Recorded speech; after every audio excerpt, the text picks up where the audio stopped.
is From the Big House to the Penthouse podcast. Stories of addiction and recovery. The lie is dead. We do recover.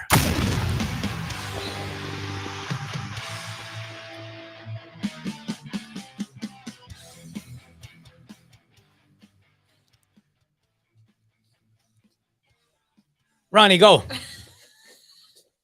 What's up, good people? How you doing?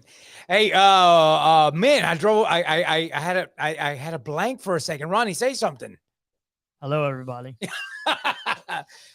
We just want to thank y'all for showing up to watch the podcast. Anybody who's watching, we really appreciate it. The lie is dead. We do recover. We do recover. That's right. Hey, so listen, my name is Ricky Cruz. I'm the one of the co-hosts here. I have Raul in the background, my engineer and great friend, Raul Moreno. He's behind the scenes today. And I've got Ronnie Mo here, a good friend of mine. Did I say your last name right? Mo? Molar. Yeah. Like Molar. like That's right. Yeah. Okay.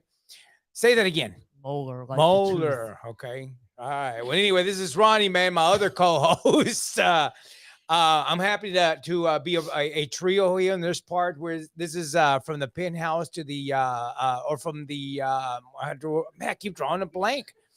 From the penthouse to from the big house to the penthouse. That's what it is. There you go. Well, we're getting that straight. This microphone's a little weird. I don't know, man. It's throwing me off a little bit. So listen, man, what's going on, man? What'd you do this weekend? Just relaxed, which is really nice. Yeah. You told me you were doing yard work Saturday morning. I didn't do no yard work. No, I don't do yard work. Oh. I just like enjoying my weekends. You know, I work pretty hard during the week, so I like to enjoy myself and just do things that we like to do. Okay. Enjoy life. Awesome. Well, me too. You know, now ask me what I did this weekend. What'd you do, Ricky? Okay. See, I'm back and forth by myself sometimes here. I'm messing with Ronnie. You know what? Actually, I like messing with Ronnie. Don't look at the crowd. I love Ronnie, man. Stay away I love from the giving him crowd. a hard time. I'm gonna tell you what I did. I'm very excited. What I'm doing. I'm trying a new thing.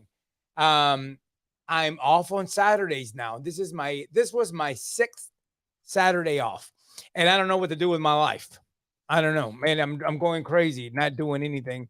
We stayed at we have an apartment downtown, and my wife and I we leave on Thursday evenings.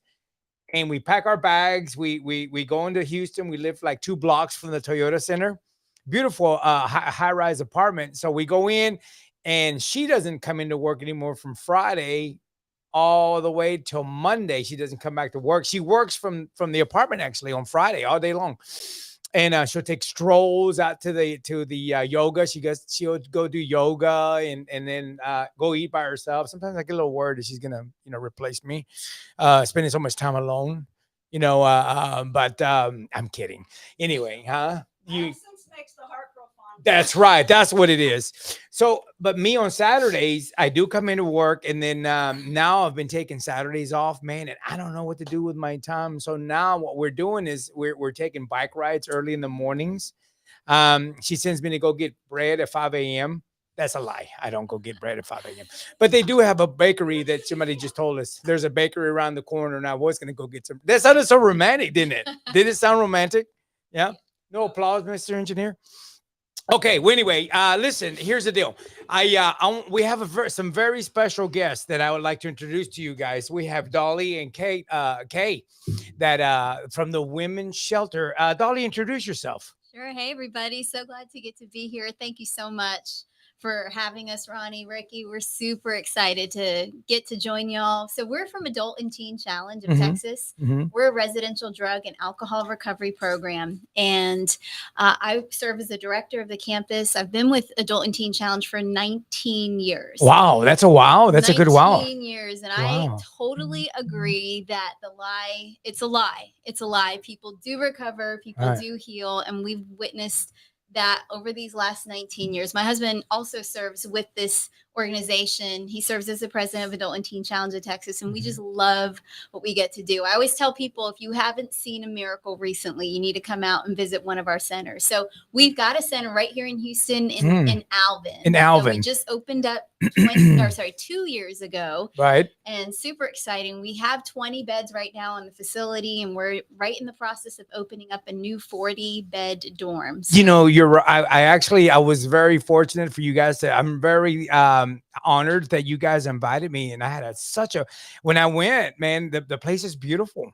It's beautiful. I sat in that in the room where the young lady graduated from, and I see there's a little lake outside. Very what's the word? Serenity, very serene. I could just picture somebody out there walking in the mornings and, drinking coffee and, and meditating and stuff like that. Look really cool. And I see there's a building that somebody's working on out there.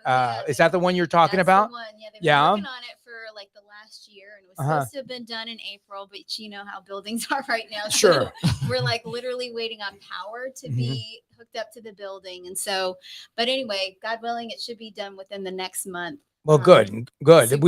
Sounds like you guys have something there to look forward to. And yeah. So would you like to introduce our other guest? Yes. All right. This is Kayla Hashaw. She is one of our graduates of the program. So it's a year-long program. And Kayla went through it for a year, became an intern, even joined us on staff. And so she's here with us to tell us a little bit about her story. Kayla, so glad that you're here with me. There you go. Introduce yourself. All right.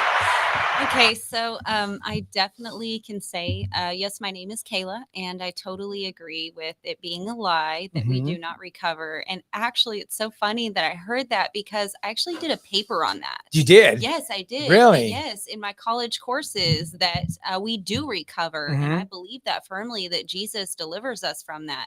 And so it's just incredible just to hear that. But I was a staff member at Adult and Teen Challenge. I did go through the program. I actually spent 14 months, a little longer, but right. I think I needed it. So you know where that came about? I'm going to be honest with you. Where the lie is dead. We do recover. Actually, it's been around for many years. I didn't make it up. I would like to take the credit, but I didn't. But early on, when we first started the podcast, one of our dear friends, Lainey, she was running for city council, right? And she reached out to us because she was being beaten by a group of people. They were saying, you know what? How can we be represented by a city council member that did all this stuff when they were in their 20s? And it was like 20 something years ago, right? Wow. And let's say it was 10 years ago. It was 5 years ago. In my opinion, it doesn't matter, right? But anyway, and she wanted to come on the show. And I was like, yeah, absolutely. Come on, man. And you're cool with it. She's like, yeah, if you're cool with it, we're like, we're cool. So you're cool. Yeah, you're cool. So she came on, man. And so she came on and we had a great show. And I'm going to tell you what, man, she got elected. She is our city council member here in Pearland. And afterwards, man, she reached out to me and we had this intimate conversation about how exciting it was for her and how the show helped her. Because after that, a lot of people didn't know that about her.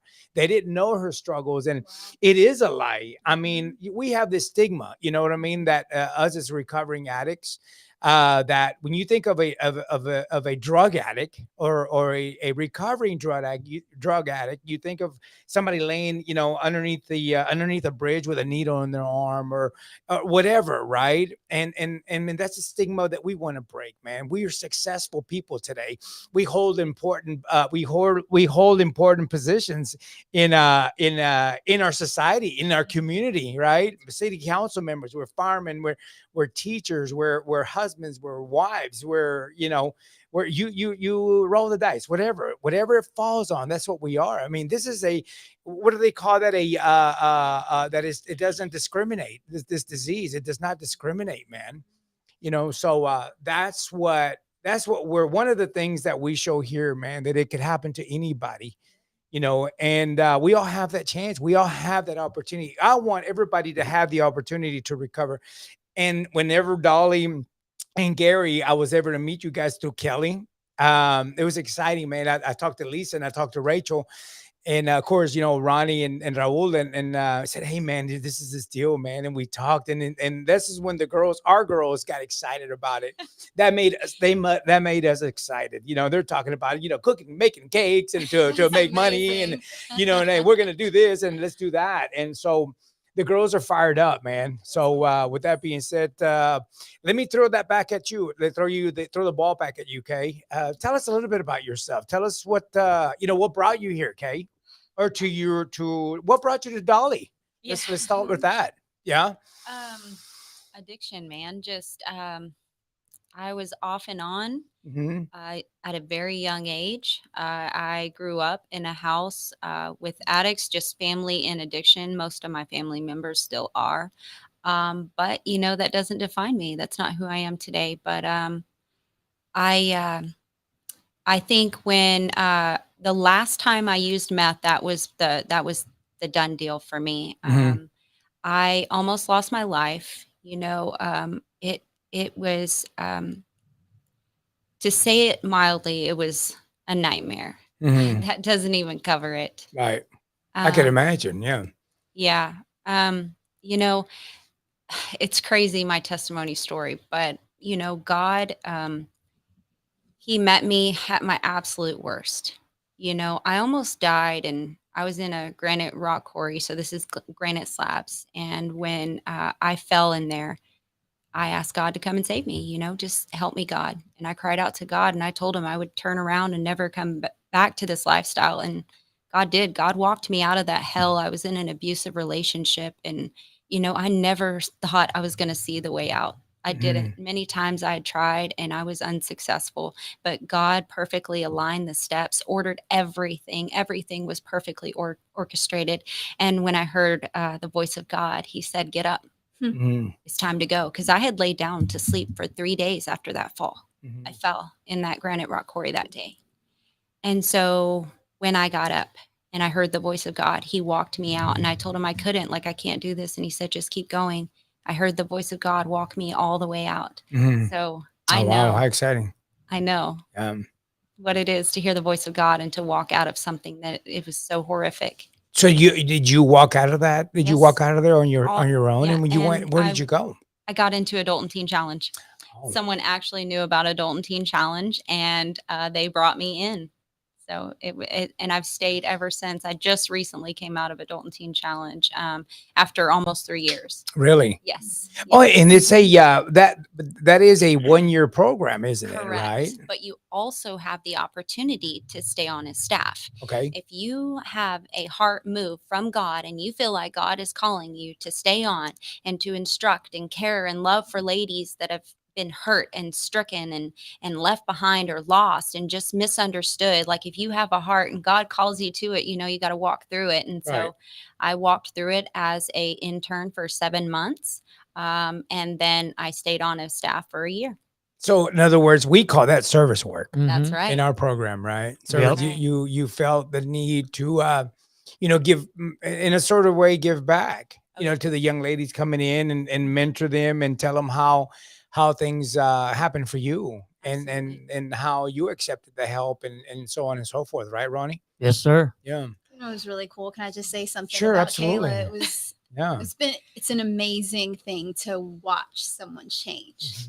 And that's the privilege that I get, because it's like seeing like a flower blossom and open. And Kayla, like many of our students that come in, I mean, just had no confidence, no hope, no strength in herself, just no belief that her life was going to change, that she was going to amount to anything. And so the fact that Kayla now is in school, like in college, trying to do something with her life and continue to move forward, it's amazing. But it didn't happen overnight. No, of course. It takes time, it just right? took time, just like learning, just through the power of God, through the word of God, and her coming to believe and choose, like, this is for me, that this is true for me. And I want this and I can have it because Jesus made the way for me to have it. So it's just been an amazing thing to witness and super exciting to see her today. I feel like giving you a chip. It's like your sponsor was, like your sponsors in our program when we have a birthday.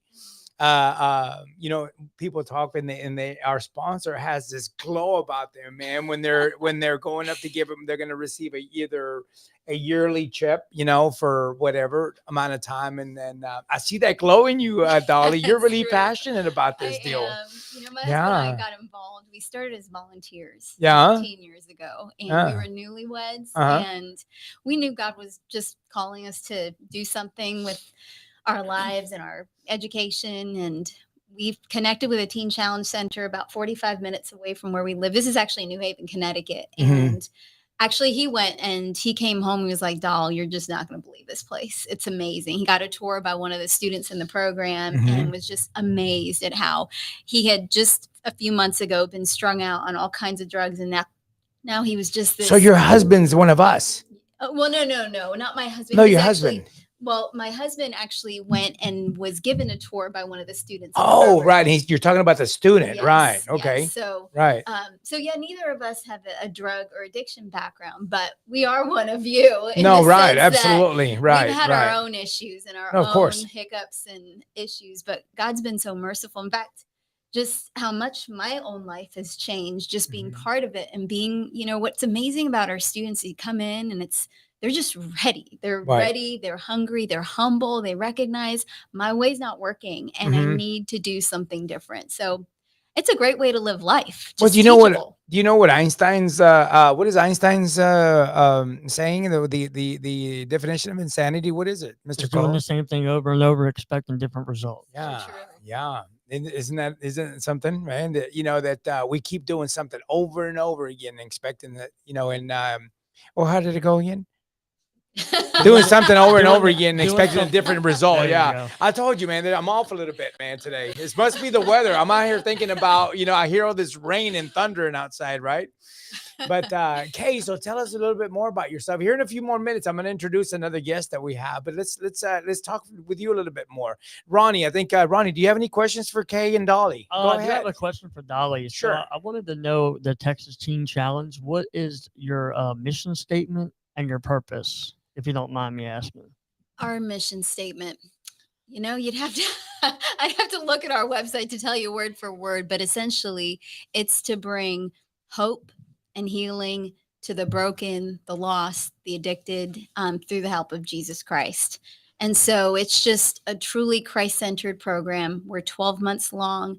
We call them students because education is a really big part of what we do. We do offer vocational opportunities for our residents. And so from the first 30 days, they're just kind of going through and getting acclimated to the program. Then from that to the point at which they graduate, they're learning how to work. And it's a beautiful thing because many of our residents have come in doing either illegal work before, not having worked, been homeless, just never really feeling good about themselves. So learning how to work and have a great work ethic and and be able to look at themselves in the mirror and feel proud of what they did. It's just an amazing thing. So our purpose is to not just rehabilitate, not just to recover, but to allow a life to be reborn and to be remade and a soul to just embrace who they now are in Christ and, walk a totally new life.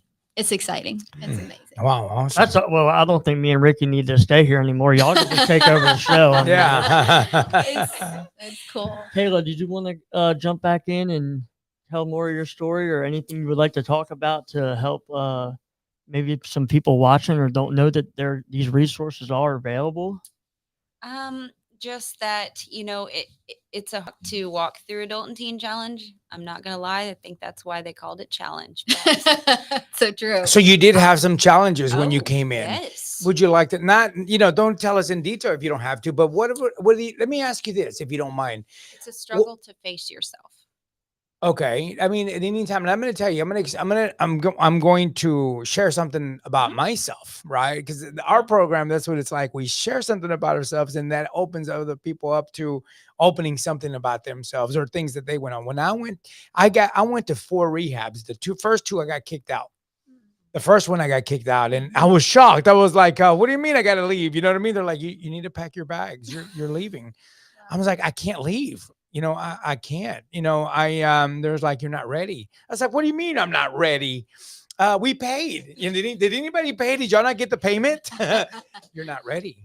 And I remember when they took me into the counselor's office and they said, the counselor, she said, hey, listen, blah, blah, blah, you're, da, da, da, da, da, and you have to leave. And I was, man, okay. Nobody's going to come get me.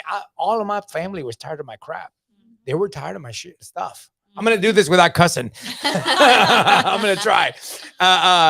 Ronnie cusses a lot, so I kind of follow his lead. And then,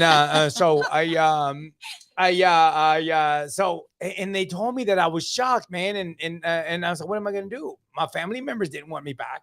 I mean, they didn't want me. They knew I was in a program and I was supposed to get fixed, right? So I'm supposed to be there for 90 days. So they were hoping that I stay, the 90 days and get something out of it, right? They get a new guy back. I drop off this guy and I pick up this other guy that's better, right? That was their hope. And so anyway, they said, no, you have to leave. These beds basically, Jack, are here for people that are ready. They're for people who want it, not people that need, or not people that need it, people who want it. That's right. Because everybody needs it. That's right. And I left. I had to leave. And I remember calling my son. I said, hey, listen, man, I'm on my way home. He said, what do you mean you're on your way? We just visited you this weekend. You're supposed to be there 90 days. I said, no, I don't remember what I told him, but I said, no, I'm on my way back, man. And they were really nervous and scared. And, I remember that my son feeling that he almost wanted to cry. Wow. Yeah. And I will never forget that, man. And I remember how hard it was, man, to come home and people going, you're back. So and going through that and then going through a day program, because for whatever reason. So did you ever, and the question is going to be this: did you ever experience something at any time going, man, I'm going to give up, man? I mean, I'm just, I'm going to tell Dolly, I'm going to go turn in my keys, man. I'm out of here. Yeah. Yeah. Well, share that. Well, look, man, this is tell us what went on in Kay's experience when you walked in. How was it? Lonely? Was it? I mean, and how I want to know what was going through your mind when you first came in, if you don't mind, and then how things changed for you. And you're like 6 months later, you're like, hey, man, I can do this, man. I can do this. You know what I mean? Yeah. Tell us about that. Okay, so first off, when I first came into Adult and Teen Challenge, I was I was kind of crazy. You too? Yes, yeah. Yes. I was ready to leave like every week, packing my stuff. Like, honestly, when I first got into Teen Challenge, I was hearing my children screaming in my mind. Right. And so I would open up the Bible and I would read. It would be like 2 or 3 o'clock in the morning, and you are not supposed to be up. And especially hiding in the bathroom, but I was reading the word, but that if it could have gotten me written up, I could have gotten disciplinary action. Yes. But God showed me grace and he covered me in that moment. I didn't receive any discipline because God knew what I was going through, I believe. And so I was just allowed that covering by God. And as I kept pushing through and just pressing into the word and pressing into who God was and less about, what I was facing or struggling, but just like figuring out who is God and this guy, this man, this God that saved me, Jesus Christ. Like, I know what I walked out of. There's got to be something more. And so as I pressed in, even when I did not want to, there was staff there. There was people there that are like, no, let's, try this and just redirect me. And they'd allow me to, go a little further and step out at times, but they were always there to encourage me and pray over me and try to reason with me. And then I thank God that I had a hard head advisor at that time because she told me the truth. She didn't lie to me. She didn't sugarcoat anything. And she told me like it was. And I needed that. I want to hear what she said. I can't remember the things that she told me, but it was just hard truth. She was honest with you about some like, things. Yeah. Did you have it all figured out when you were out there? And that's why you came in, right? You just wanted a vacation. No, you didn't. Let's be honest. And I was like, whoa. Yeah. Okay, you're right. No, I didn't have it. Where are you going back to? What are you going to do? Do you have anything planned? Like, no, I don't. Okay, I get it. I need to be here, but I don't want to be here. So she would just pray with me and just, encourage me in that way. And I think that a lot of times for an addict, when you're a hardhead and you've been through a lot, you really need that strong person to just be like, no, no. That's not the Stop. truth. It's false. It's a Mhm. false identity, and you're walking in falsehood. You have to stop. And so I think for me, the hardest part of walking through Teen Challenge was getting real with myself, Mm. being truthful, and Right. not just like saying, oh, everything's going to be okay after this. No, I need to be on guard after Mhm. this. Mhm. Like, I need to be walking in truth, and I need to be real with myself, and I need to be okay with being vulnerable. And just realizing what all the false identities that I walked in, every false truth that I ever had, anything that I thought was real that was not real, whatever was not true, I needed to face those things within myself and who I am, so that I can become who Christ ordained for me to be.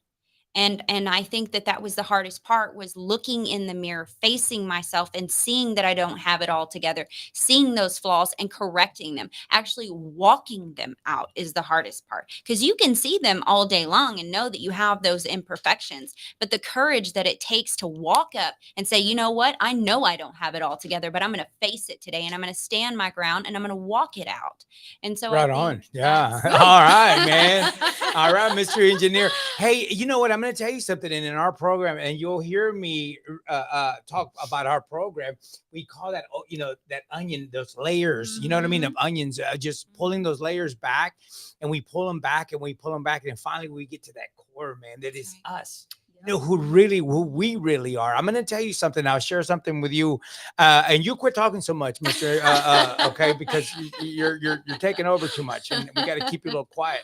But the we used to talk about putting, wearing masks, all the time. I used to wear. I don't know about you guys. Maybe I was different, but I used to wear one mask for my mom. I used to take that off and put one on for my dad.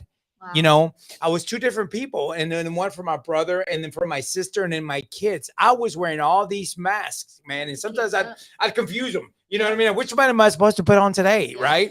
Yep. And man, getting clean and actually doing some work. And I'm going to tell you something, and I'm pretty sure y'all will attest to this, that just leaving the drugs alone and the alcohol and the substance, it doesn't stop there. And you know this, right? You're taught there. You learn how to live again. You learn how to, we learn to live life on life's terms. Things happen. Sometimes I used to get a little irritated when in our program, when I'd hear people go, oh man, I hit my toe, man, and at work. And I feel like I'm using, I'm like, I want to use something, I used to think it was very silly. But that's me, right? Maybe it isn't silly. Maybe that people do want to use over hitting their toe. I don't know. But things that I did want to use over is when I would argue with one of my brothers and sisters, and I felt really, these feelings would come back when we were little kids.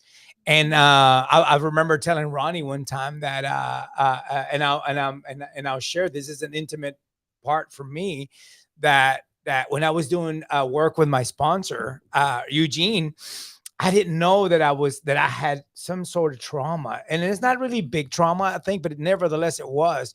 I had this resentment against my father, and he's no longer with us. But I remember being a little kid, and I was at my grandmother's house. I was like 8 years old. My older brother and my sister, they were always freaking heckling me, man. I don't know why. Like I was Charlie Brown or something. I don't know, the Mexican Charlie Brown, right? But I was, they would, so everybody got like a bunch of presents, and I think I got like 5 less than everybody. And they started making fun of me, man. And I was like, Maria, my sister, she was laughing. My older brother was heckling me. And I said, Maria, stop, or I'm going to hit you. She goes, you know why? She goes, go ahead, hit me, man. I'll hit you back. She tried to bully me. She was older. I said, you better stop it. And you know what? Bam, I smacked her, right? She starts crying. My dad comes over and he hits me. He just kind of hit me like that. And my nose started bleeding. And it was Christmas Eve, man. And it hurt me. It didn't hurt me physically, but it hurt me. And I remember going to the corner and I was crying. And I carried that pain for many, many years, man. And I'm going to tell you something, man. I remember sitting in Eugene's apartment. I was still in rehab. he used to come pick up people from the rehab and take us to outside meetings. You know, I'm going to tell you, by the way, Eugene saved my life, man. He saved my life. I wouldn't be here today without him. Everything that he taught me, all the tools that he gave me, I use today. So I remember what we were doing. In order for me to leave the rehab to go back to work to my shop, I had to do a fourth and a fifth step, man. And from there, when we were doing the work, man, they came on the list. That came up. That was one of, because he told me, just think, man, just sit there and think. Wow. And I thought, and they came up, man, and I wrote it down. Well, you know what he did? After we took it, he took a match to it and he burned it. Wow. He burned it. I remember he says, watch it. He says, do not take your eyes off of it. And he's sitting there watching. And you know, when you get a paper and it's kind of going to burn your fingers, you just kind of let it go. And it just goes, and I'm going, wow, holy crap. He goes, it's over. That's it, man. It's over. And we got quiet. I cried. He cried with me. And we stayed there quiet for a minute, man. He goes, you want to take a nap? I was like, yeah. Yeah. And he goes, go ahead, man. So I went and took a nap and it was over, man. Wow. And you'd be surprised how writing things down and all these little things that people say, when you write things down, how powerful it is. But see, people like me that think I know it all, you know what I mean? It was hard. It's harder for people they're like big think. They say I'm a thinker. I don't know. I don't think I am. But just back to going, nope. Lisa, what's your opinion? But anyway, you know, I wanted to share that with you, you know, that you ever have an experience like that during your recovery. Yeah. Share that, because right after that, I'm going to introduce another one of our guests that's here with us. And I'm very excited to hear from her. Go ahead. And if you have a story to share with us, we would love to hear it. Yeah, we actually have a UJ process in Adult and Teen Challenge. And so that talks about like everybody going through their trauma and everything. And I know that in my life, I had a lot of trauma, just a lot of violence and everything that I went through in my life. But UJ, man, it's incredible. You get to write out all your stories from childhood to you now. And it's just incredible. All the relief that you get, the instructors, they walk you through it. So it's incredible. UJ stands for the ultimate journey. Is that what that stands for? One of the curricula that we use, and it's amazing. Oh, wow. Yeah. Okay. Cool. I mean, because you're facing childhood lies and you're facing childhood pain and childhood trauma. And, you know, like you said, I mean, our tendency is to numb and to hide and pretend. And that's why we use and why we, you know, try to cover things up. And so this process, it's like you're facing it head on and you're replacing every lie that the enemy wanted you to believe and that you just kind of took on, and you're replacing it with God's truth and seeing yourself with different eyes. And it's an amazing thing when you can do that. So that's awesome, man. That is really awesome. You know, I remember also too, one of the things with my sponsor, everything. And, you know, I'll be honest with you. I'll be 11 years clean in September. Right. But for the last several years, I have not that I've gotten disconnected from God, but in the beginning of, and I'm trying to strengthen my spirituality again. Right. I'm working on that part, but you know, in the very beginning, I remember one of the teachings that my sponsor gave me was anything and everything, pray about it.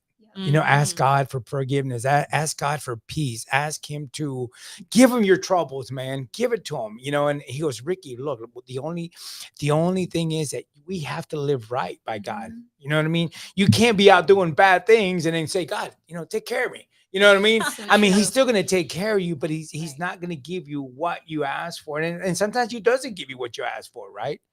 But, you know, so what do you think, Mr. Co-host here? Hey, can y'all tell me more about the Adult and Teen Challenge? How did it start? What is it? Sure, I'd love to. Yeah, so Adult and Teen Challenge has been in existence since 1958. And actually, there was a pastor in rural Pennsylvania who one day was praying and felt like God was calling him to go to New York and help some boys that were on trial for a murder of a young boy. And so he's like, this is crazy, but he went to New York City and basically through that began what was called then teenage evangelism. And so he started ministering on the streets of New York City to drug addicts and gang members, and saw people change one by one. And I mean, it was just amazing. Then they decided that they needed to kind of formalize it and make it into a residential program. So a couple years later, they opened up their first campus in Pennsylvania and in New York City, in Brooklyn. And so it's been going on since then. In Texas, we opened up our first Teen Challenge program in 1968. So it's been about, do the math, I think around 54 years or something like that. Anyway, a long time. Super exciting. So in Texas, we've got 12 different campuses all throughout the state that are part of Adult and Teen Challenge of Texas. It's amazing. It's amazing to see how, like Kayla, I mean, God changes people's lives. So what all do y'all do there? So it's a super structured program. You come in from 5:30 in the morning till 9:30 at night. There's something for you to do. There's a schedule that every student has to follow. And so there's opportunity, like I said, to study, to work, to there's chapel services, there's groups that they're part of, and then basic chores. So learning how to do those chores. things. Awesome. Yes. Yeah, I think those are very important. And cooking for others. I mean, and it's a big chore, like cooking for 20 people. I'm going to tell you something, man. Those chores, when you said that, those are amazing. And I'm going to tell you why. And I hate to interrupt, but because I don't like to talk too much. But when I was in rehab, the last one, the one that I was court ordered, that one worked. You know what I mean? When the judge said, "Hey, man, you leave this, and that's it, Cruz." I remember, man, we had to wash dishes, clean the toilets, and I was like, "What the heck? Come on, man! What I got to do all this crap for?" And then I was talking to Eugene. He says, "Man, do you know something else?" Because I was complaining to him. He's like, "Let me ask you something." He goes, he called me fat boy. He says, let me tell you something. You're lucky. You get to, when you leave here, you're probably, he met my parents, and he says, you have a home to go back to. Your home is gone. My own home I lost because I wasn't paying on it, but I was going to be able to go back to my parents' house. Right. He says, you have a home to go back to. It's awesome. He goes, a lot of people are going to go live with other family members and stuff. And you know what, dude, they need to learn that they need to do things around there. Yeah. Wash dishes, vacuum, clean the toilet, earn their keep. Right. Mm-hmm. And it's not about crashing on somebody's couch anymore and paying with drugs or doing drugs or whatever, right? You actually have to cut grass and all that stuff. And I was like, wow, I didn't think about it that way. So they try to teach us these things to get back into society, you know what I mean? And to live with family members and be of service and be of, earn your keep and all that stuff. All those things that my daughter one time told me that I'm not going to clap to this guy for what she say. Something that I like to use a lot is I'm not going to clap at a fish for swimming, because this guy says, well, I'll pay my child support. He goes, you're supposed to, fool. You know what I mean? But yeah. Anyway, you have any questions, Ronnie? Not really. I just want to say real quick, for the people that are watching, we really appreciate it. And we want everybody to know that everything has hope in it. Yep. And that, it's not where you start, it's where you finish. And it's okay to not be okay, because help is on the way. You just have to reach out. So if you're hurting or you're struggling, reach out to somebody. Just let somebody know that you're really struggling. Nobody can help you if you don't ask for help. And nobody goes through this world without any help. So true. Right. Do you want to introduce our other guest? Do you want to trade with you want me to trade with her? You want Kay to come in? Caleb, you want to trade with Jessica? Yeah, let's. All right. Woo! Applause. Thank you so much. All right. If I would have known I was going to be sitting on this side, I would have flipped my hair to the other side. You want to trade or what? No, I'm joking. I was joking, but serious stuff. So this is Jessica Richardson. Jessica. Yes. I like that name. Mm-hmm. Yeah. Jessica finished also just right around Kayla's time too, a couple of years ago. In front or behind?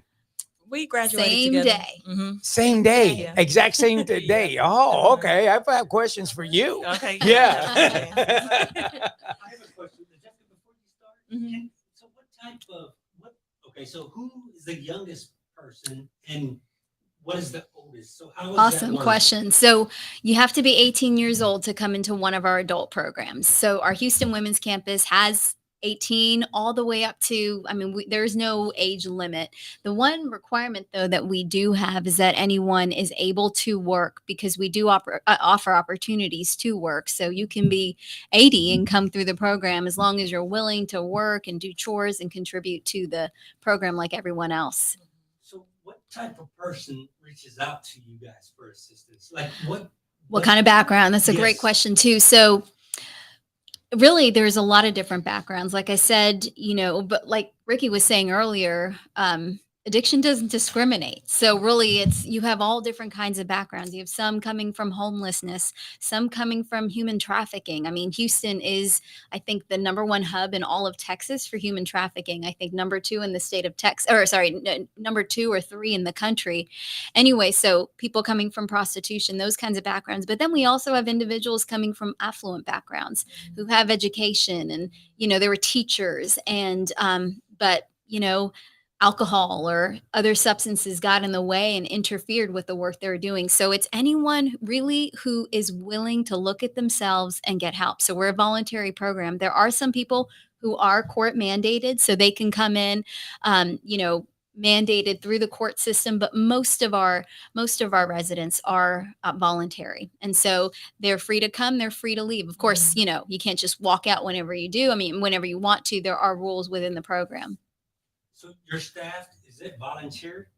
So we do have many volunteers, and we're always looking for more volunteers to be part of the program. But our staff, we have paid staff who there's 24/7 care. So there's someone always there living with the students in their own rooms, but always there providing supervision, monitoring activities, really even through the night. So they do get to sleep, but they're a point of contact in case anything does happen in between the night. So yeah, there's paid staff who are there supporting the different activities of the students. So if I'm an addict and I'm struggling with withdrawals, am I still welcome? We do ask that people detox before they come in. But to be honest with you, in those first 30 days, the reason we allow them to kind of take it easy, we know that sometimes detoxing doesn't just happen in that, and before they come in, at least not fully. And so, of course, if there are medical issues, we ask that they take care of those medical things before they come in. But we'll, especially in those first couple of weeks, we'll let you rest. We'll let you just kind of recover and get your appetite back and all of that to kind of get acclimated. And then at some point, it's like, okay, sister, you're ready to go. Let's go. Here's a weed eater. Yeah, if my dad was in charge, that's what you've been doing to what do you call it, to detox. Be like, we used to come home. I used to come home from hungover. It's like, hey, here's the lawnmower. Get after it. Yeah, you detox. Well, we've got 11 acres on our campus. All right, on. There'd be a lot of detoxing if I was in charge. What's all done on your campus?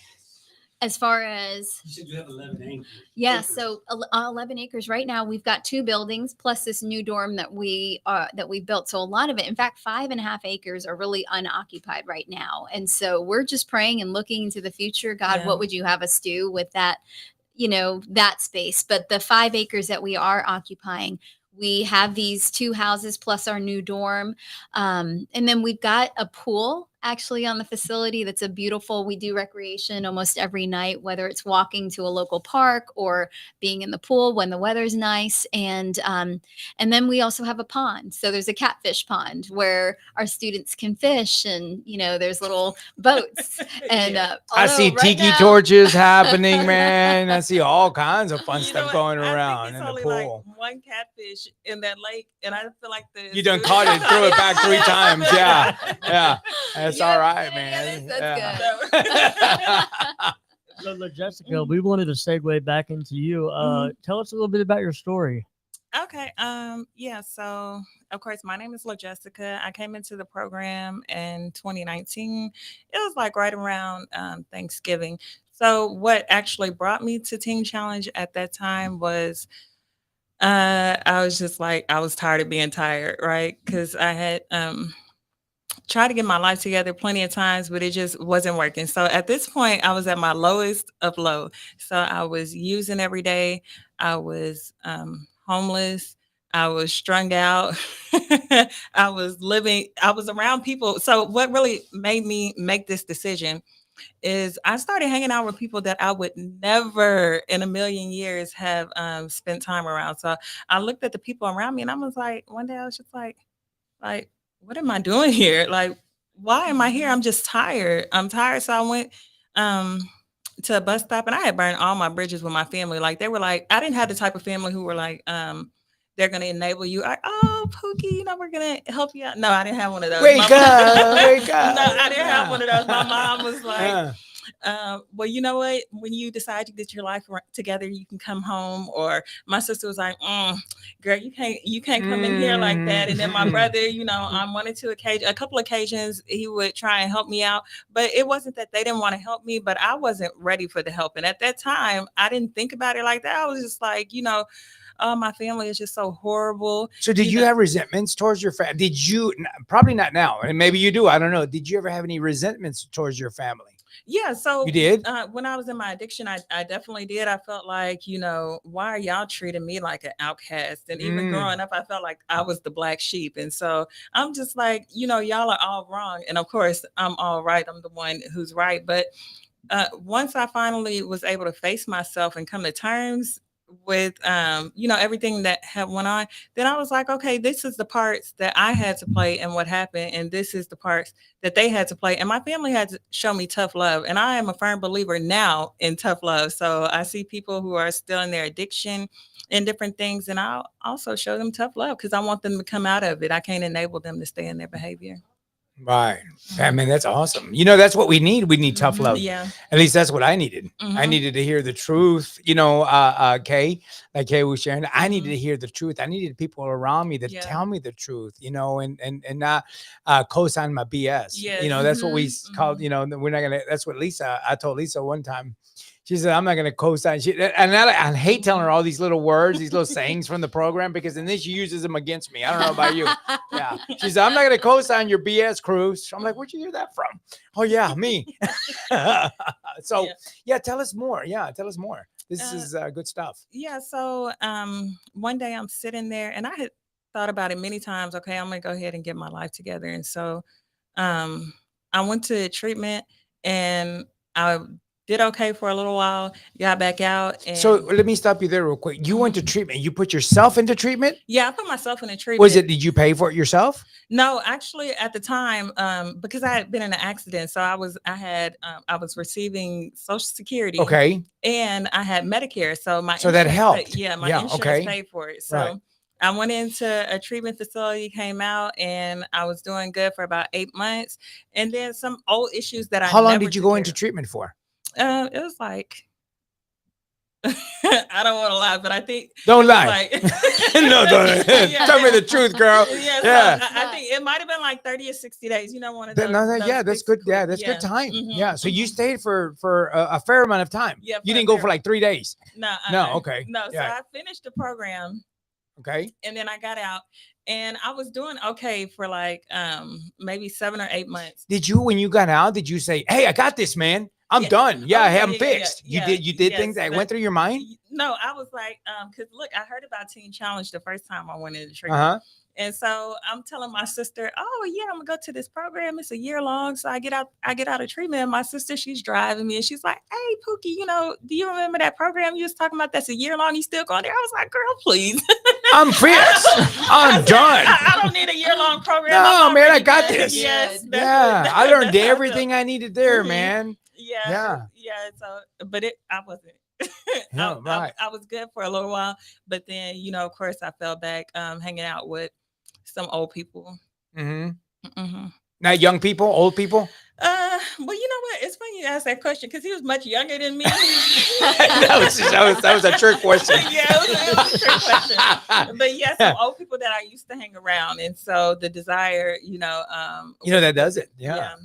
Old acquaintances. You didn't change your people, places, and things, especially your people. So I I kind of did, but I kind of didn't. You know how you like halfway do something? So I wouldn't know that. No. okay, well, No. you're the exception. I do everything all the way. You're the exception, right? But I did for a little while. But Uh-huh. then I felt like I had this sense of security in myself and my sobriety that, I got this down. I don't, I can be around my god brother while he, doing his thing when we used to do our thing together. And, I'm going to be good. But it didn't happen that way because. You know what I did 3 weeks ago? I'm sorry to interrupt. I went to a Snoop Dogg concert. Okay. I did. You know what they do at a Snoop Dogg concert? What? We know. What? Yeah. Okay. And I went and Rachel busted me because I was like, you know what, Lisa, we went to a Snoop Dogg concert, right? Mhm. And while we were there, man, I could smell, right? Because we know what Snoop Dogg represents, right? And it was an amazing show. And I said, I lied a little bit. I said that I went to a meeting the very next day, but it was the 2 days, Rachel. Thank you for blasting me out on Facebook, okay?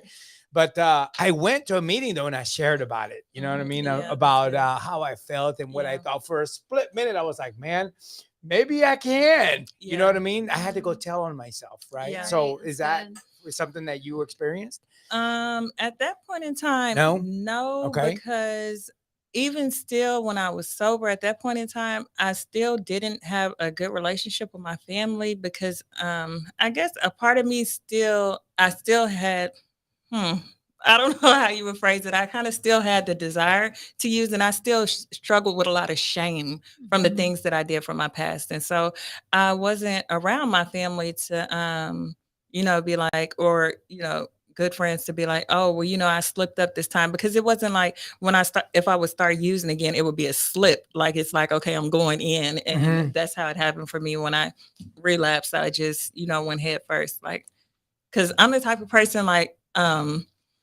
whatever I do, I'm gonna do it to the best of my ability. Like I'm going all the way in. So if I'm doing wrong, I'm going all the way in. You're gonna do it all the way. Either you're all the way to the right or all the way. So you don't know that in between part.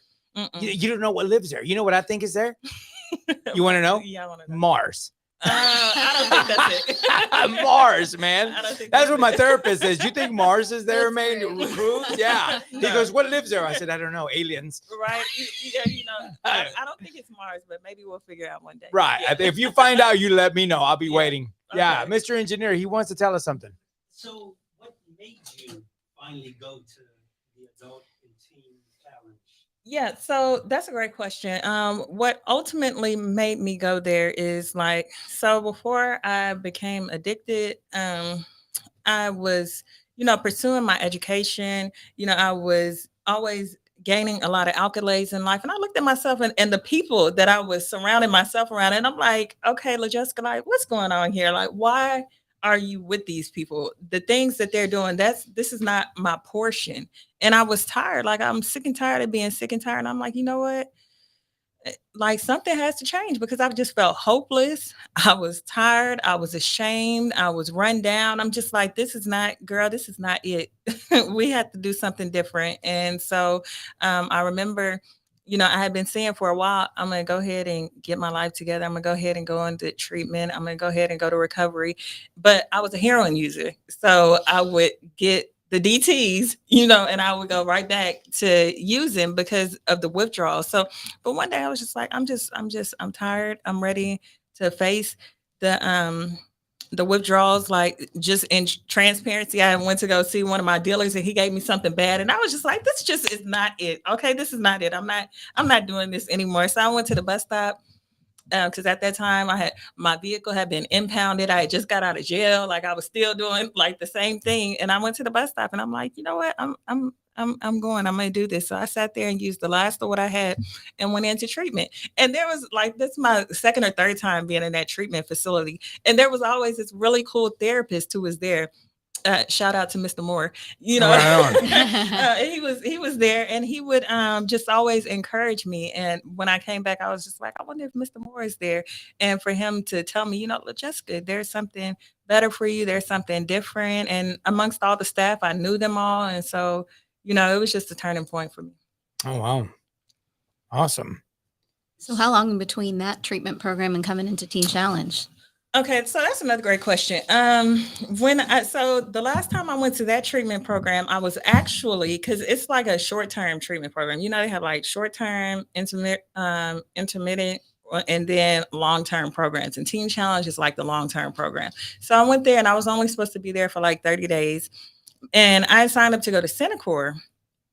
And when I got out, I was supposed to be going to Centacor, but when I got there, they found out that I was taking Suboxone, and I couldn't be there on Suboxone. So they were like, "You're gonna have to detox first." So they sent me back to detox, and so I'm detoxing, and I'm thinking after the 30 days of me detoxing there, I'm gonna be going back to Centacor. But when I called them, they had given my bed up already, and so I'm sitting there, and I'm just like, at this point, you know, I had, like, my family grew up in church, right? I grew up with my family going to church until I was like 14, and my mom and my dad, they separated, so I didn't go anymore. But at that point, I was like, okay, I had started kind of, you know how you kind of start praying a little bit, or it's like some of those things where, you know, like you go to jail and you're like, okay, Lord, if you get me out of here, I never do it again. You know, like you know, God is real. So I knew of God's existence. I didn't really know of him. So I'm going there, and they're like, okay, you don't have a bed anymore.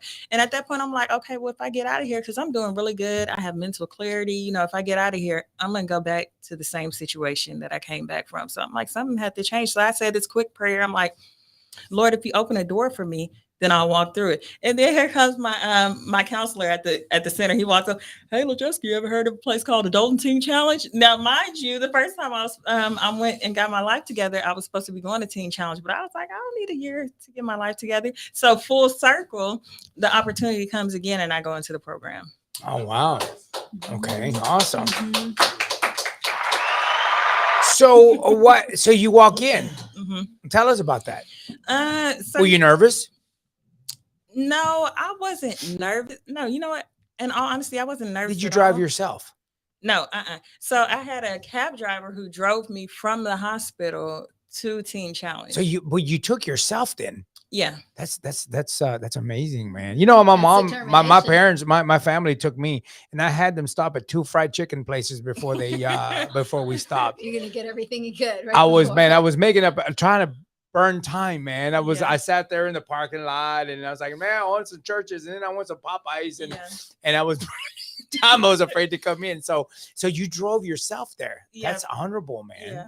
You really wanted But it. I was ready. So at that point, I was ready. I didn't have any period between there where I wanted to stop for chicken or anything, because No? I feel like no, I had already been through all of that. So at this point, from there to Teen Challenge, you know, and even going into treatment, I was ready. But I don't think the staff at Teen Challenge were really ready for me when I got there, because I was a hot mess. I'm just Really? saying, yes. Were you there, Dolly, when she walked in? Not when she came in, because she Mhm. first came into our Pasadena program. So we were in Pasadena for a minute, for a little while before we went to Alvin. And I was actually in San Antonio at the Mhm. time. But when COVID happened, she got transferred over to San Antonio, and that's when I got to meet her. And then she came back with me when we opened up in Mhm. Alvin just 2 years ago. So. Mhm. Got to know her during the tail end of the Yeah. journey, but by then, LaJessica had already begun to change. So did Yeah. you walk in and say, "Hey, listen, man, I've got that bottom bunk, and I'm putting my stuff down right here, and this is the way it's gonna be." You know what I mean? You know, that's And so take off funny. your shoes. It is. Whoever walks in, That's you really take off funny. your shoes. No, You know what I mean? no. No, it I wasn't wish- like I that? wish it worked like that, because Okay. they actually gave me a top bunk, and I have like these pins and rods in my leg. And at that time, I felt really privileged too. I kind of grow out of it in the program, but they put me on the top bunk, and I was not happy about that. I'm like, Tell us about it. yeah, I'm just thinking about it. Like it wasn't Hey, pleasant. just be honest, man. No, Just no, be it honest. I want to wasn't hear about pleasant. it. I'm just like, how y'all gonna put me up here on the top bunk, and y'all have all these girls down here, and it's nothing wrong with them. Yeah, And, they're you know, fine. Yeah. like it's nothing wrong with them. But Mhm. You picking on me? Yeah. Was it that didn't even go through your mind? You know, you're picking on me and whatever. mm, Be honest. yeah, Okay. so yeah, I walked through a lot of that in Did all you? honesty. Yeah, I really did. I walked through a lot of that, and I'm like, I'm the only black person in here. Y'all gonna put I'm just being Yeah. transparent, No, come on with it, man. Hey, raw. That's the way like- we like it, man. like y'all Give it gonna to put me. the only black person up here and not, put me on What's top. up? Yeah. There was like a lot of things and a Mhm. lot of mindsets Sure. that I had to change. And A lot. so I gave the staff there a very difficult time. A hard time would be like an understatement, right? And they let you stay. They let me stay. They let you stay? Yes. Yeah, they let me stay. That's So, amazing. mhm. They kicked me out. They kicked me out, man. They weren't playing with. You know what? At Team Challenge, we Yeah. don't kick people out like No? per se. It has to be something Unless really you're in serious. some kind of Yeah. physical or altercation. There's a Yeah. lot Oh, of yeah. That's grace. really, There's yeah. a That's, lot of that's, grace. yeah.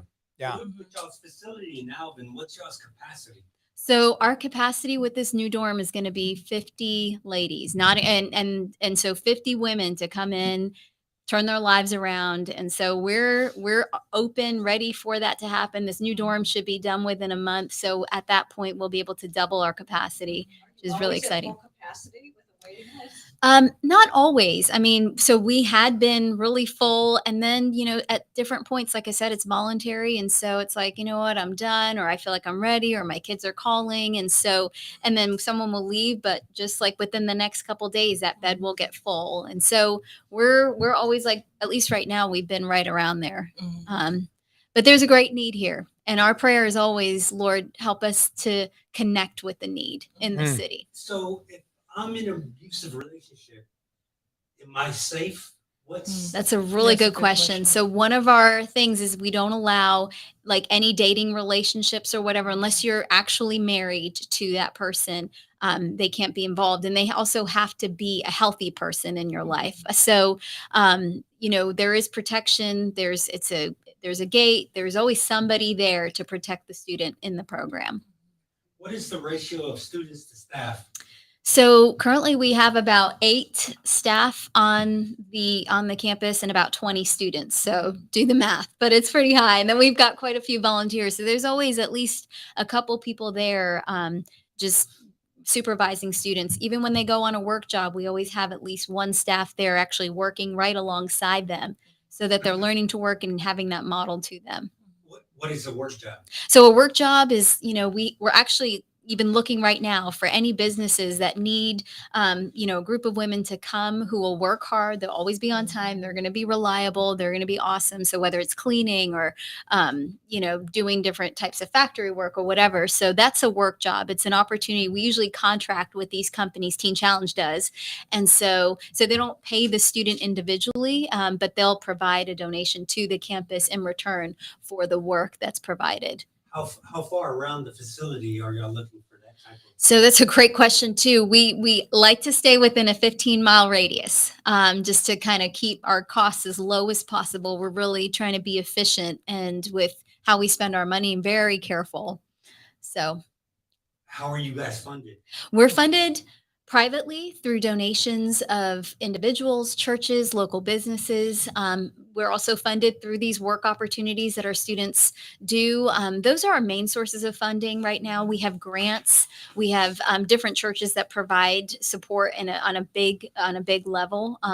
This building that we're building actually came through a federal home loan grant, which is a great blessing to us. So that's how we're funded, and we're always looking for people to support and come alongside us because it's a great mission. How would someone do that? So you can go to our website, www.tctexas.org, and you can look up the Houston Women's Campus, come and just donate there. You can also visit us. We're located in Alvin, and come. We could provide information even right here on this podcast, just about how to mail checks or whatever. But really just going online and making a donation is the best way. And I will tell you that it's money well spent. Yes, it is. Can It's we amazing. sponsor? I think I was there when Yes. I would.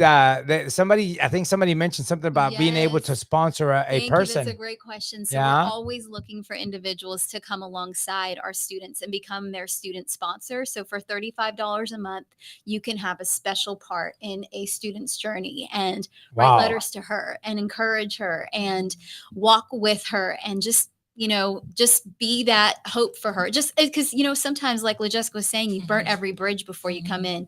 Family members don't really want to hear from you necessarily. They Well, wanna we know have to you're work our way alive. back in. You You do. know, we And have we to see that work. healing Yeah, happen. But to know that there's somebody else in my corner who's absolutely. praying for me, who Yeah. cares that I'm doing this is Mhm. huge. And so we're actively looking for every single one of our students to be sponsored, and not just one sponsor, but several sponsors, Sure. people that are part of their journey. We would like to put your information on our website and on our right, Mr. Engineer. So if anybody's ever interested, that has anybody that needs help or that would like to help by sponsoring, by whatever they want to do for your organization, we would love to put it on our website. And if they have any questions, maybe we could put your email or somebody's Sure. email so they can reach out to you guys or That'd be to us. great. I don't know how the electronics works, but our engineer will take care of that. And then we can go from there. So, Tell us a little bit about the communication. Once you go into the program, am I allowed to keep my cell phone, email, anything? How do So I no cell communicate? phones, because cell phones can be dangerous. And so you give up your cell phone. After the first 2 weeks, you can begin to write. I mean, actually, right from the beginning, you can write any family member. After the first 2 weeks, you get your first phone call, and after the first 30 days, you get your first visit. And then after that point, there's visits every 2 weeks till the duration. At about 7 months, you can go on a 4-day pass. And so that's when you're like ready to go back and sort of be back in with your family and things like that. So Are students allowed to keep in touch with other students after the program? yes, if the student, I mean, especially once they all graduate, of course, they can connect with one another. While they're in the program, we ask that a graduate wait 6 months to officially come back, volunteer, and have that intimate relationship, because we want to see that she's walking this out, in her life. And just so you know, also, since we're in the Houston area, in Magnolia, there is a men's program. So our brother program is located right there, and they do really the exact same thing that our Houston Women's Campus does. And Oh, Brenham okay. also, like Brenham is close by. Brennan's, as well. just a Yes, couple yeah, hours Brenham. away, but Oh, cool. Awesome. It's good to know. yeah. Tell us the website one more time. www.tctexas.org. That's right. Texas spelled out. Ricky. Yes. So where did we leave off with you?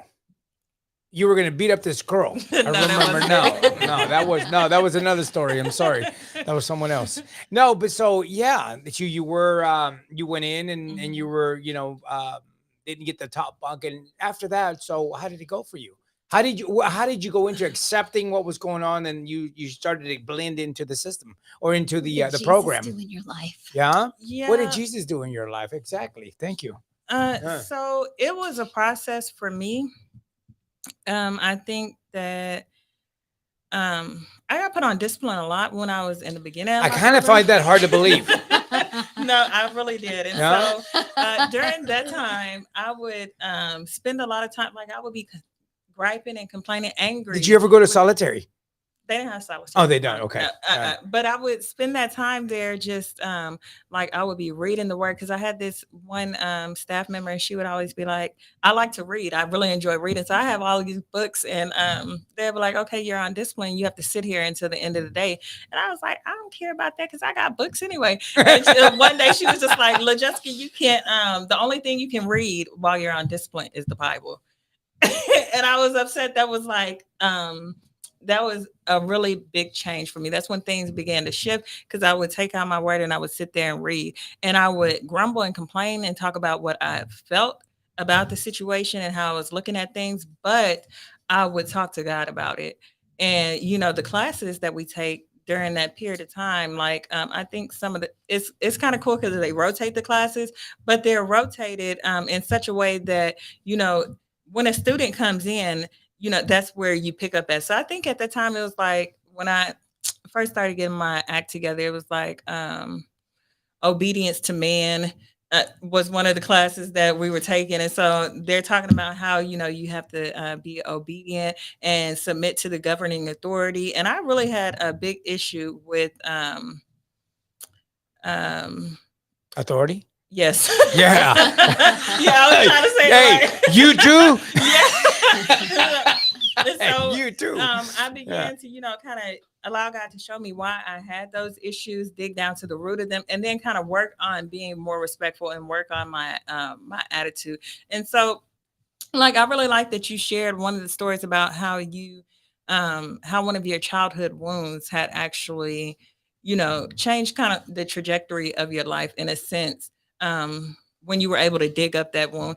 And when I went through UJ, like, because it's so funny, when I came into the program, all the way up until I think I started UJ late because we were in a transition at that time. So I think I started like in my 8th or 9th month or something like that.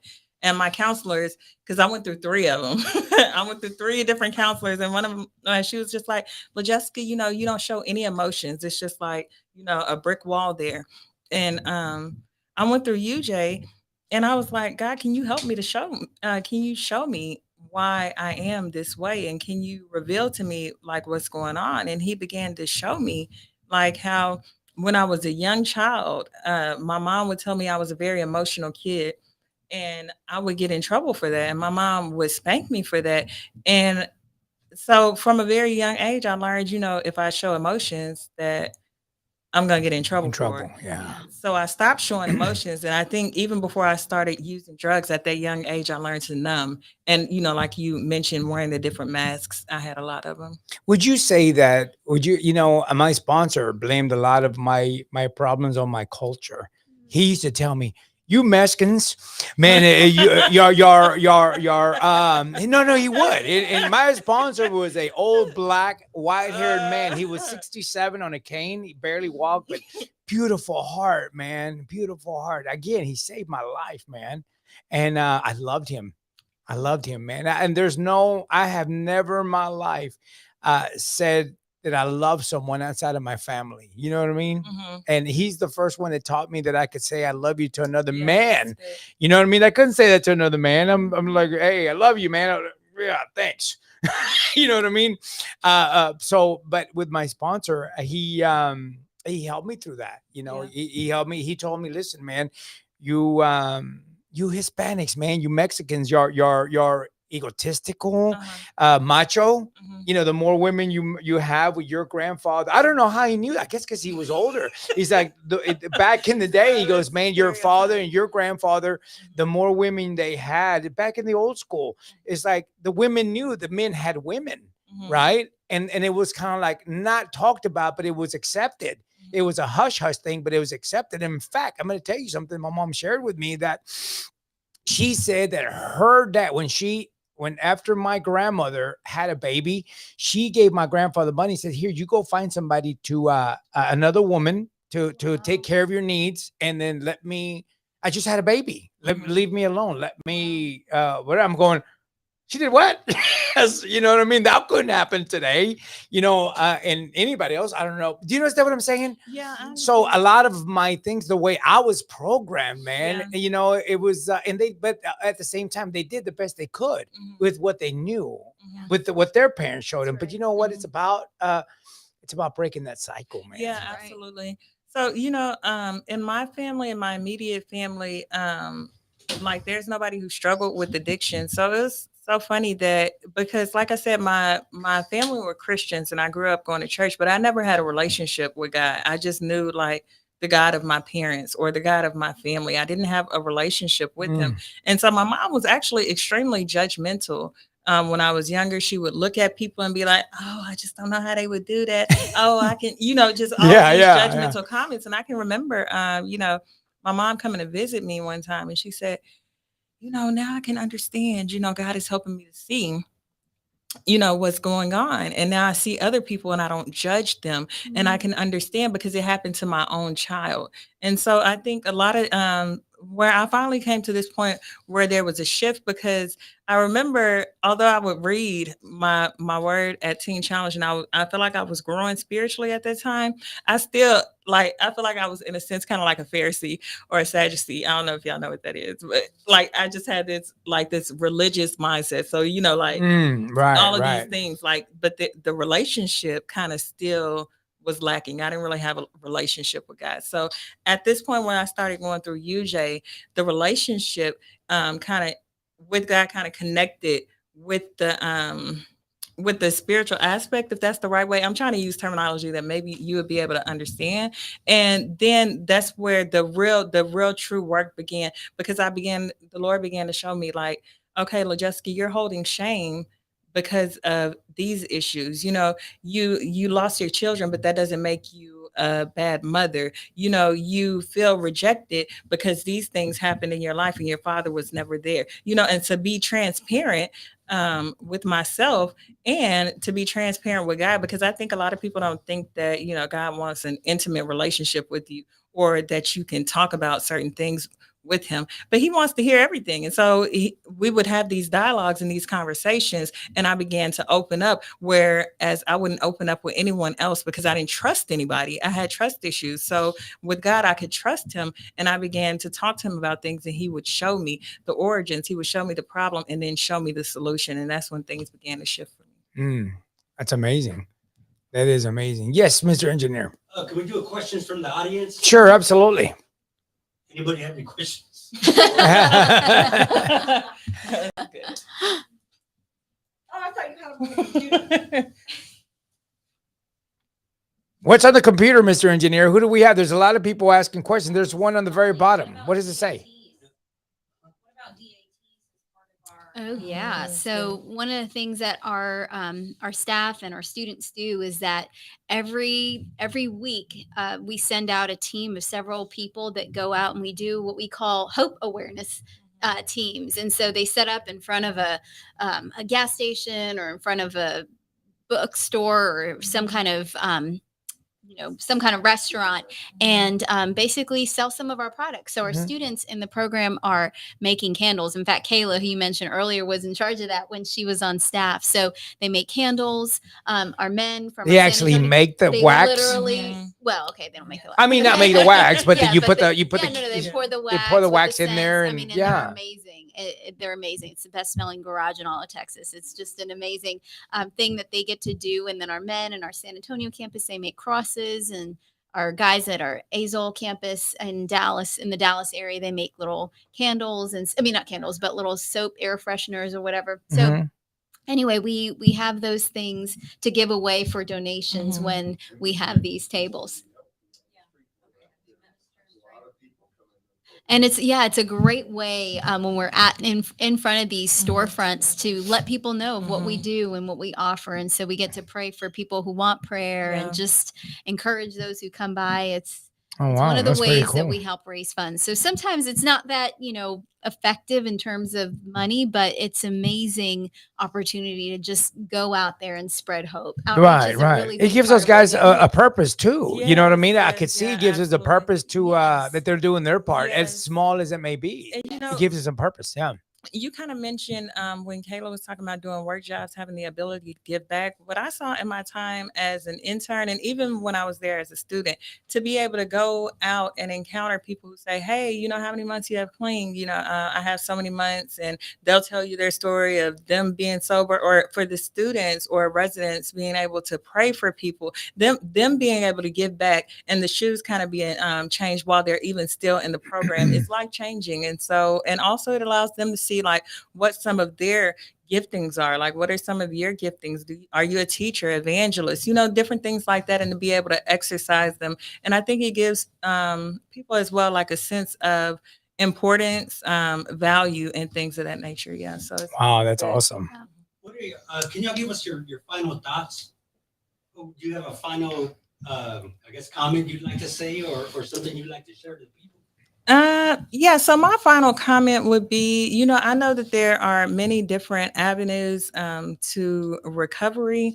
I tried a number of them myself, but the thing that I know that distinguishes Teen Challenge from any other program is that it's actually a Christ-centered program. And so I think it's a very sustainable change. And not only are you able to, experience natural freedom, then you experience spiritual liberty and freedom as well. And so there's nothing that compares to that, because you can be free from addiction but still in bondage. And so when going into Teen Challenge, you'll be free and delivered from all of that. Mr. Engineer, and I'm going to ask you these 3 questions. Excuse me. On your closing comments, right? Yeah. what has been what has been your experience in drug addiction? Like my experience. Your what did you experience in drug addiction and recovery? That's what that's what I'm asking. From drug addiction to recovery, what has been your experience? What that you would tell our audience? What has been your experience? What faces, just in 2 or 3 words, how bad were things and how good are they today? So the way that I would describe my experience Liberating would or be hopelessness and Mm, despair. right, And now I would describe it as freedom and liberty. right on. What Yeah. about your strengths? That I've gained through Yes, the experience. I yes. think What are your strengths for recovery? Because what strength is your recovery? What keeps you going? What keeps your, I'm going to do it because of this, man, Yeah, because so of that. that's a great question. Number one, I believe it's my foundation with God, right? If I don't have my Awesome. relationship with Great Him, answer. then everything else is going to fall to Absolutely. the wayside. And Yeah. so, and then also on top of that, I think I have a child, well, 2 children who were adopted, and Mhm. then one who is in foster care, my rights were terminated to. I just got news about a couple of days ago that he'll be able to come home with me in a year and a Wow. half. Look at that, man. All right. Praise God. What's your hope for the future? My hope for the future Yes. is that I will continue to walk it out. My children and my children's children will be able to see me and not see the person who I was, and I will be able to help bring hope and awareness to other people who are struggling with some of the same things I went through. All right. Applause. Let's bring Kay back in. Thank you so much for thank joining you. us. Thank you. Let's bring Kay in and let's finish up with her. I want to hear her experience, strength, and hope as well. Okay. Will you tell us yours as well? My Yes. final comments. Yes, ma'am. One of the things that we teach our residents, our students in the program, is that addiction is actually a worship disorder. Addiction is choosing to worship something, someone, and look to that thing to find worth, to find hope, to find just freedom from your feelings and from your pain, when truly only God can satisfy in that way. And so when people come through our doors and come into a relationship with God, it's not just this band-aid. It allows them to really find something that can handle all of their emotions, their pain, just someone who truly loves and cares for them and watches over them. And so I would just say to anyone who is listening, if you're struggling or if you know someone who is struggling, there is a place where hope can be found. And our doors are open to you. We would love to have the privilege of walking with you in the journey of freedom, of finding this freedom and finding this hope. And so we're just excited to get to connect with you. And thank you so much for this opportunity to share about Adult and Teen Challenge. It's been such an incredible Thank you, Dolly. privilege. Thank you, Dolly. Kay, finish it up. Experience, strength, and hope. Okay, so I would say from my experience going from drug addict to sobriety, it would be I felt like I was robbed, and I was Of time? just robbed of everything, robbed of everything. Just there was so much innocence that was taken from me. Just robbed of like my time with my kids, like just robbed. I just felt robbed of everything, and God just literally turned everything around to where I went from full blown hate. I couldn't stand anybody, just so much love that I loved everybody that I Mm. met. Like that's what I walk in today is the love of Jesus, the Christ that flows from me. It's no longer that anger or like hostility. It's just love that pours out of me. Like when I would go on DATs, I'd pray for everybody. Like, please let me pray for you. Like I see you struggling and like just speaking truth, out of love. And so, yeah. All right. I couldn't say it better myself. All right. And your hopes for the future. I have hopes for restoration that even when the world tells me no, that God made me a promise. And my hope is for restoration with my kids and to have a future. I am currently taking psychology courses. I'm like 3.5 months in, doing great. God is going to provide everything that I need, whatever I go through. And, you know, I want ministry and I want a family, and God's going to work everything out. Even though I cannot see it right now, I'm trusting in God because I don't care what the world says. Great answer. Amen. Amazing. All right. All right. Well, I'm going to tell you, we're going to wrap this up. I want to thank you, Kay. I want to thank you for Dolly for coming in. Gary's in the background. And I forgot your name. I'm sorry. The Jessica. I'm sorry. Thank you for coming. And we have Lisa, Rachel, Ricky, Chrissy, and Raul in the background. And you talk too much, Ronnie. I want to thank everybody for being here. And I want you guys to know something. You know that the lie is dead. Do y'all know this? That's right. You know why? We do recover, right?